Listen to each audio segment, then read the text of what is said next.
Le président de la République félicite dans un tweet la famille scolaire et réitère sa détermination à relever les défis pour réaliser l'école républicaine.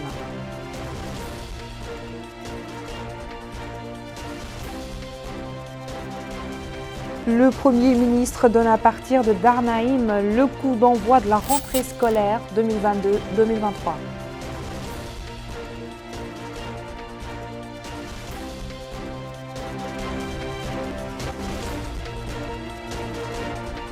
Et ouverture également ce jour de la première session parlementaire 2022-2023.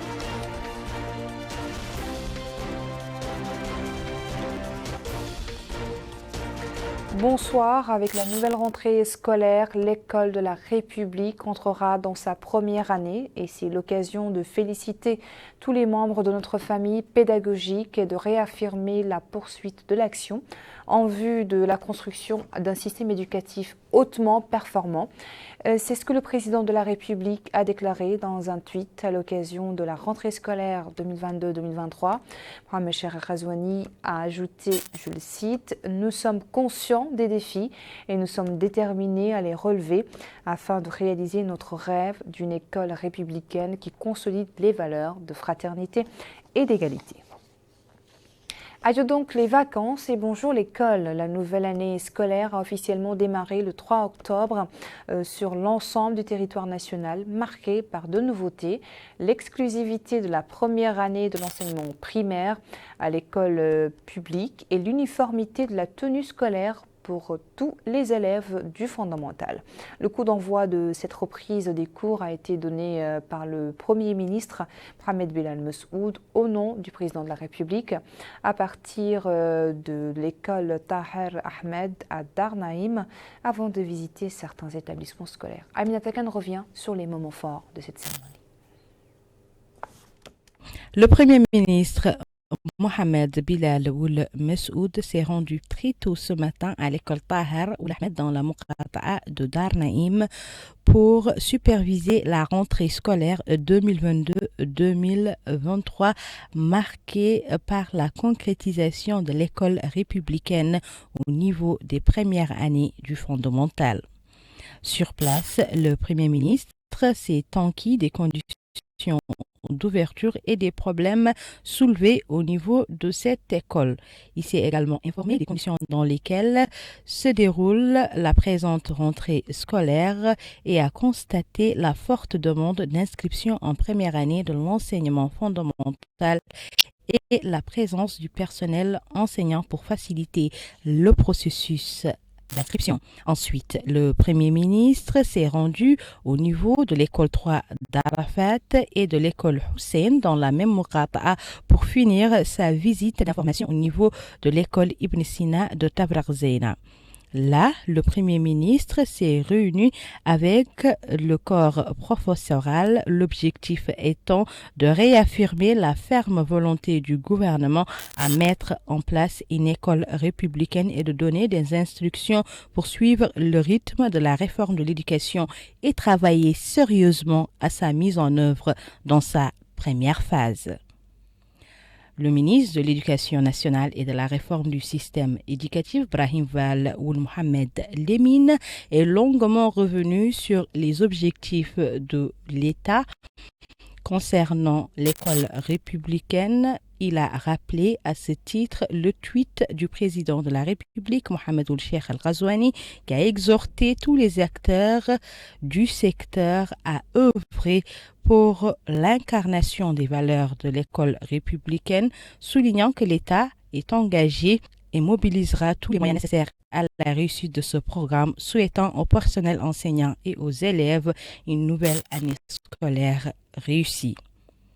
Dans la foulée, le ministre de l'Éducation nationale a affirmé que l'école républicaine permettra à chaque enfant mauritanien en âge d'être scolarisé d'intégrer une école publique moderne, soucieuse de préparer l'avenir des générations futures et de les qualifier pour mieux assumer leurs responsabilités envers le pays. Enfin, le ministre de l'Éducation nationale a indiqué que lors de la rencontre avec les acteurs de l'enseignement, l'accent a été mis sur la nécessité de suivre le rythme de la réforme de l'éducation.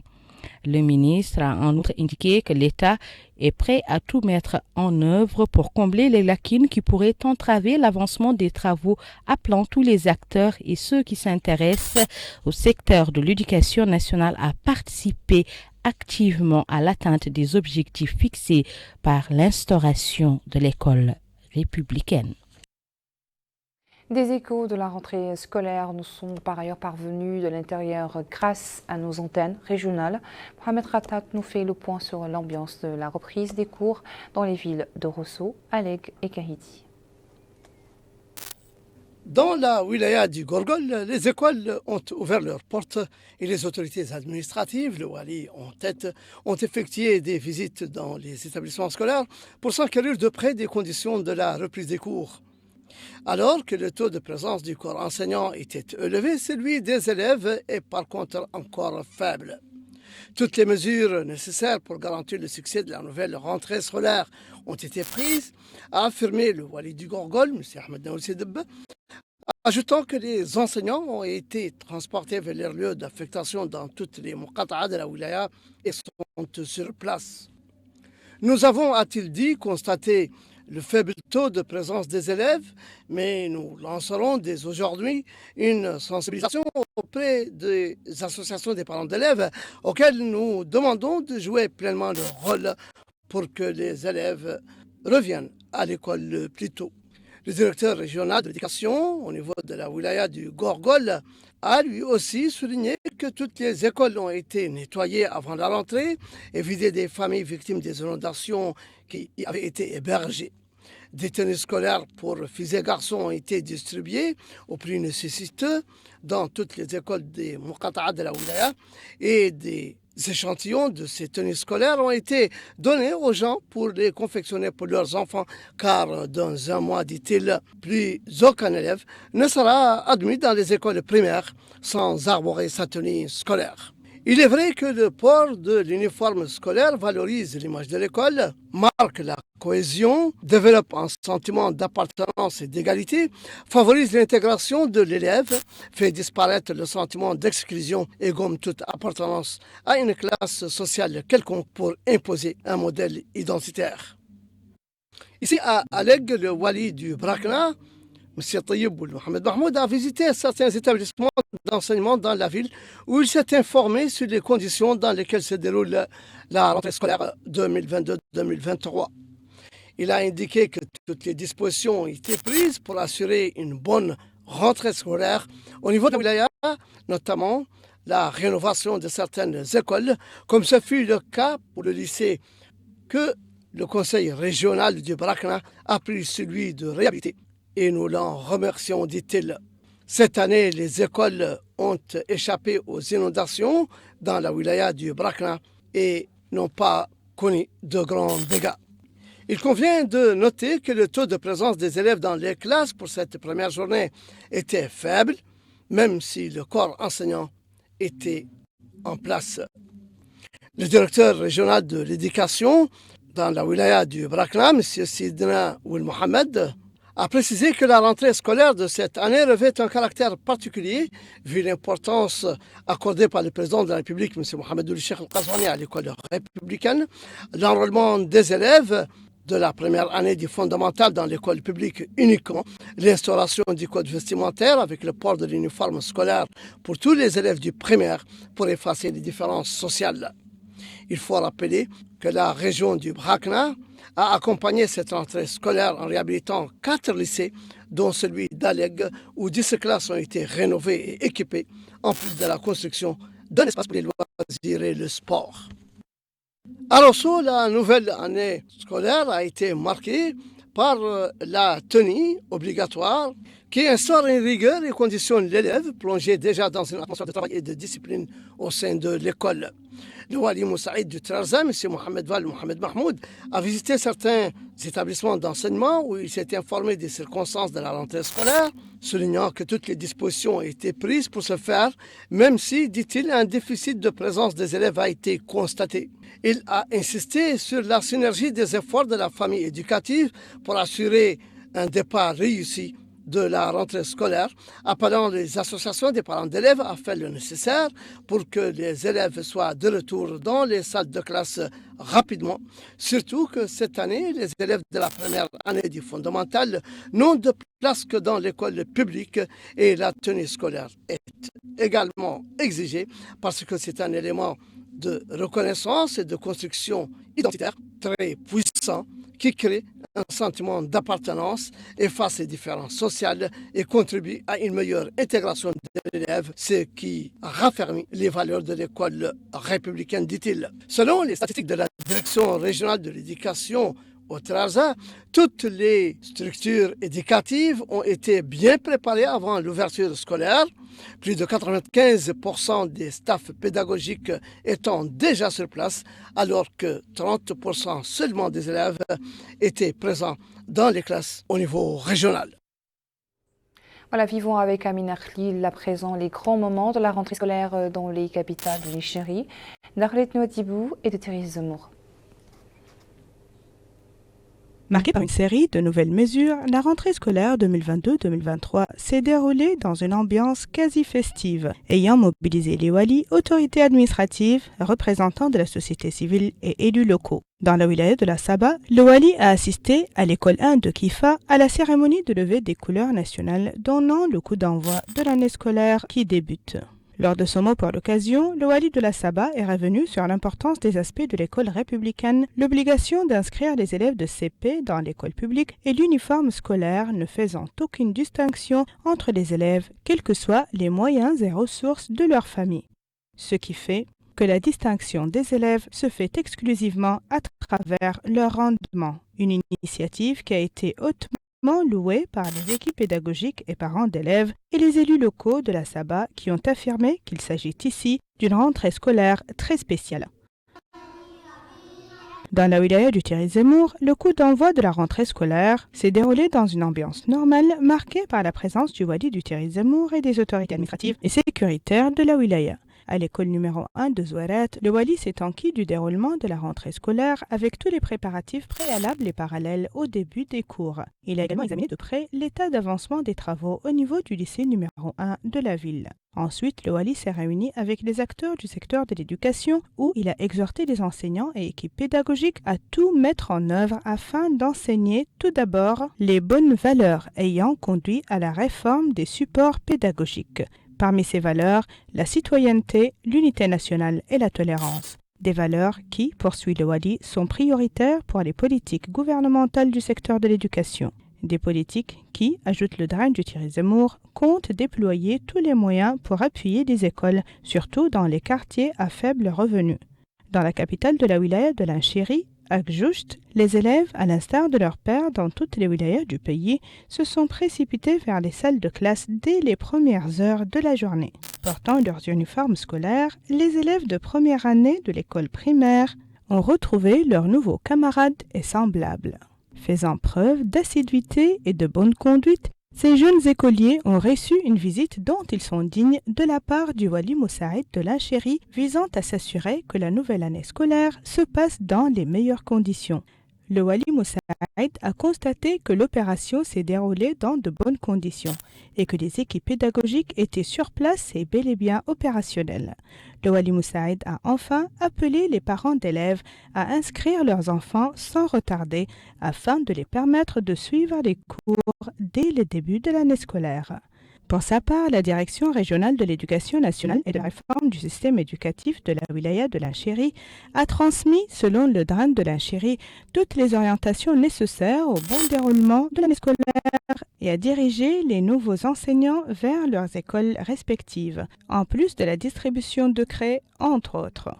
Il est à noter que le début de la nouvelle année scolaire a également été marqué dans la wilaya de l'Inchiri par la distribution au profit de certaines écoles de kits scolaires offerts aux élèves par les députés de la circonscription.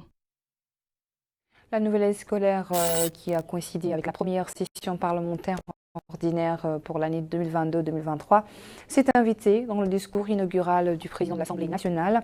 Cheikh Bahia a indiqué à ce propos que le retour des élèves et des étudiants dans leur établissement d'enseignement les oblige en tant que législateurs, mais aussi le gouvernement et les parents d'élèves à étudier les moyens les plus efficaces pour assurer le succès de la réforme de l'éducation, qui a commencé son cours de concertation et qui a abouti à l'élaboration de la loi d'orientation de l'éducation nationale. Loi qu'ils ont approuvée lors de la première session parlementaire, a-t-il rappelé, dans l'espoir qu'elle fondera l'école républicaine à laquelle nous aspirons tous, faisant remarquer que l'avenir de la Mauritanie passe par l'investissement dans nos enfants et leur immunité contre les dangers de l'ignorance, de la perversion et de l'extrémisme. Le président de l'Assemblée nationale avait souligné l'importance de la première session ordinaire, étant donné qu'elle voit annuellement l'étude de la loi de finances, qui a-t-il fait remarquer la concrétisation de la politique du gouvernement au cours d'un exercice budgétaire déterminé, qui permettra aux députés de discuter et d'évaluer toutes les politiques sectorielles de l'année en cours et de voir les plans de travail des ministères pour l'année à venir. Il est également prévu, a-t-il dit en conclusion le président de la Chambre, que cette session débatte de certains projets de loi réglementaires importantes qui contribueront à améliorer le code électoral et à consolider la pratique démocratique en Mauritanie. L'actualité marquée par ailleurs ce lundi à Nouakchott par la décoration de la médaille de chevalier de l'Ordre du Mérite national de 6 officiers égyptiens au terme de leur mission d'enseignement au collège de défense du G5 Sahel au complexe Mohamed Ben Zayed des hautes études militaires de Nouakchott. Les médailles leur ont été décernées par le ministre de la Défense nationale, Hanan Sidi, au nom du président de la République. Cette mission, la troisième, s'inscrit dans le cadre de la coopération militaire bilatérale entre les forces armées nationales et les forces armées égyptiennes et constitue un apport qualitatif aux relations de la coopération militaire entre les deux pays. L'agriculture, le ministre de l'Agriculture Yahya Ahmed Waqf a affirmé à l'issue d'une visite d'information dans les structures relevant de son département, dans la wilaya du Gourgol, que les services déconcentrés du département de l'agriculture au Gourgol souffrent de plusieurs difficultés dans l'accomplissement de leurs missions qui leur sont confiées. Il a aussi fait remarquer que la riziculture connaît des problèmes structurels plutôt qui ont conduit à une contraction des superficies exploitées à seulement 200 hectares par rapport aux superficies aménagées estimées à 7000 hectares dans la wilaya. Il a ajouté que certaines institutions spécialisées censées contribuer au développement agricole souffrent de négligence et d'un manque de personnel qualifié, indiquant qu'une réflexion sera lancée avec les autorités régionales du Gourgol pour trouver des solutions aux problèmes posés. Les cultures pluviales ont connu également un afflux dans certaines régions, mais souffrent de l'apparition de certains ravageurs, tels que les oiseaux et les insectes nuisibles, notant que des équipes terrestres mobiles appuyées par les drones arriveront bientôt dans les wilayas pour lutter contre ces ravageurs.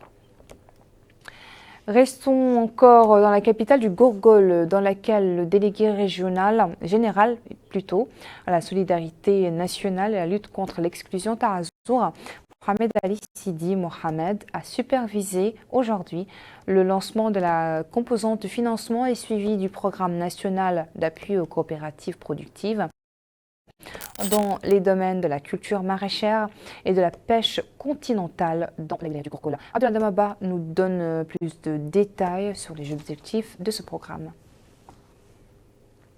Plus de 60 coopératives de la wilaya du Gourgol bénéficient de ce programme de financement comprenant principalement un appui en espèces et logistique dédié aux coopératives de production dans le domaine de la culture maraîchère et la pêche continentale. Il s'agit du lancement de la composante Financement et suivi de la délégation générale à la solidarité nationale et à la lutte contre l'exclusion Taazur. Le délégué général de l'agence Taazur, Mohamed Ali Oulsidi Mohamed, a déclaré que ce projet s'inscrit dans le cadre du programme mis en œuvre par la structure qu'il préside et fait partie intégrante du volet social du programme et priorités élargies du président de la République. Il a en outre précisé que la wilaya du Gorgol bénéficie d'une importante quantité de semences, d'engrais et de plusieurs équipements, dont des pelles, des charrettes et diverses fournitures qui ont été mis à la disposition des coopératives de wilaya. Le wali du Gorgol, Ahmed Naoul Sidiba, a apprécié cette intervention de la délégation générale à la solidarité nationale et à la lutte contre l'exclusion. Il a appelé les bénéficiaires à faire bon usage de cette aide au profit du développement et de l'essor socio-économique de ces wilayas. Le président du conseil régional du Gorgol, Amadou Abou, et le maire de la commune de Kéhidi, Cheikh Tahara Baradji, ont respectivement salué la prise en charge des doléances des citoyens démunis de ces localités. Ils ont aussi mis en avant l'importance de cette intervention dans le cadre de la dynamique de développement local de cette cité. Les bénéficiaires ont à la fin reçu leur aide de la part des autorités qui ont pris part à cette cérémonie.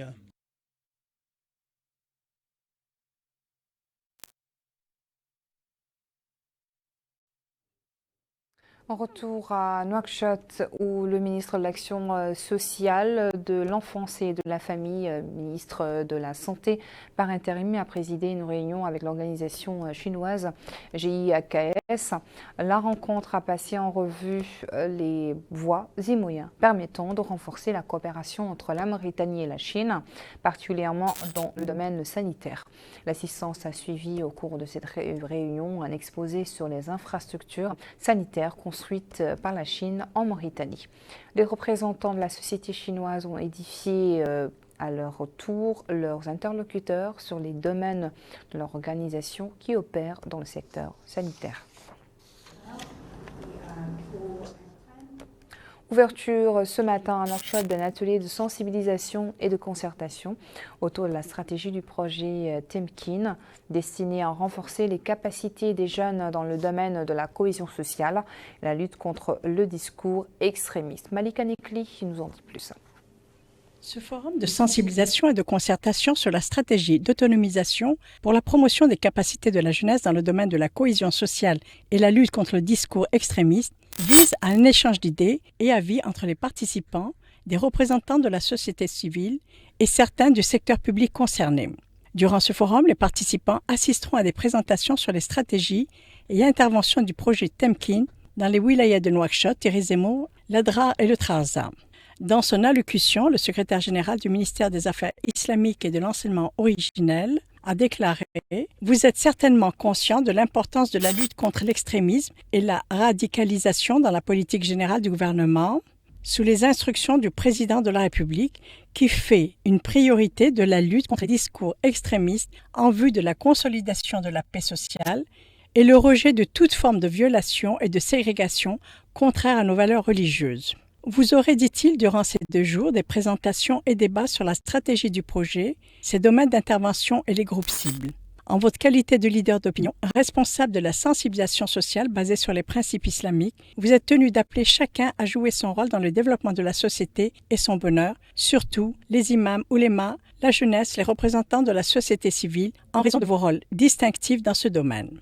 Le directeur du projet USAID Temkin, M. Moussa Gandega, a mis l'accent sur la volonté d'aider à promouvoir la jeunesse mauritanienne.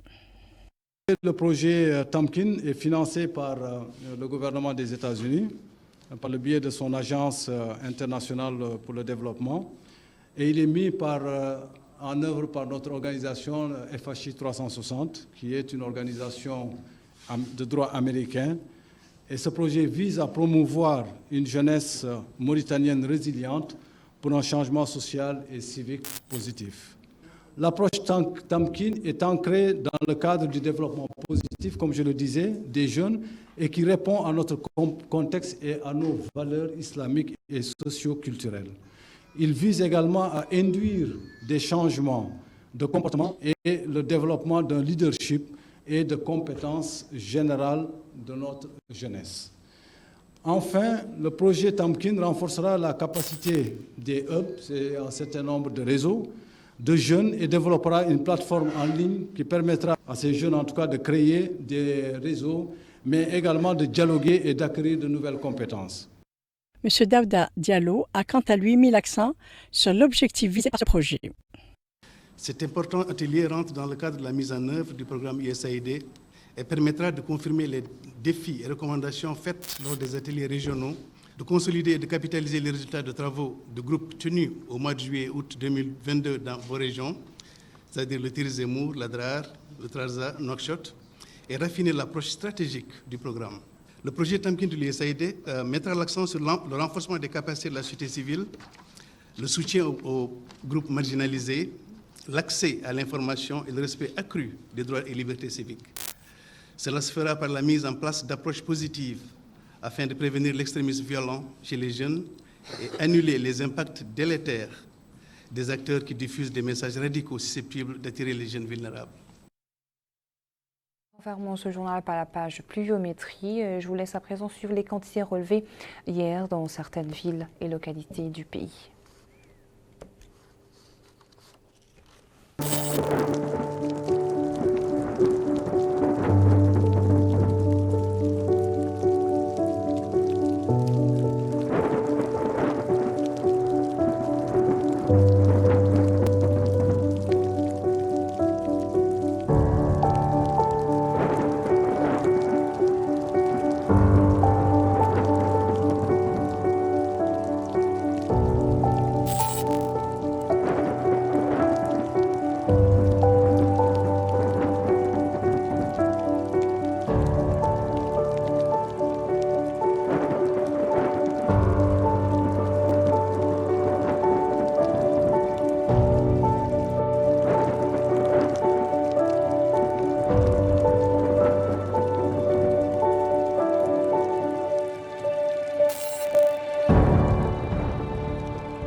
C'est ainsi que prend fin notre journal. Merci à vous de votre attention. Le rappel des principaux titres.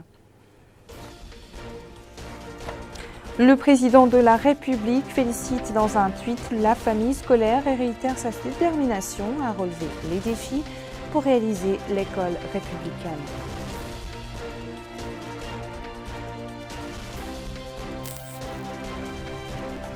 Le Premier ministre donne à partir de Darnaïm le coup d'envoi de la rentrée scolaire 2022-2023.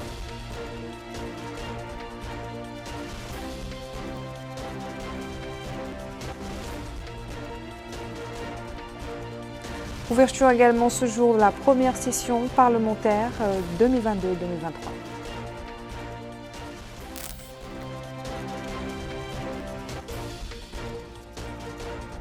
Je vous invite à rester au programme d'El Mauritania avec le Zoom sur de ce soir présenté par Adaïr Retala.